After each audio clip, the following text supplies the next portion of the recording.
Hello friends, the model of the complex machine is completed. And yes, you guessed it right, it's a car. To make this, we have used cardboard, corrugated sheet, toothpicks, nut and bolt, metal shaft, switch, wires, DC motor, battery and a rubber band.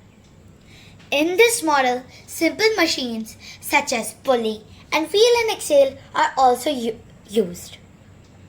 Now let's have a look how I made it. To make the wheels, cardboard and corrugated sheet are used. Toothpicks are used to make them sturdy.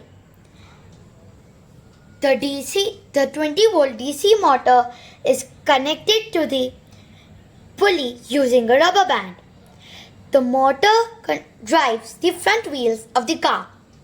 The metal shafts connect the front wheels to the rear wheels. The motor is powered by a battery through a switch. Now let's have a test ride.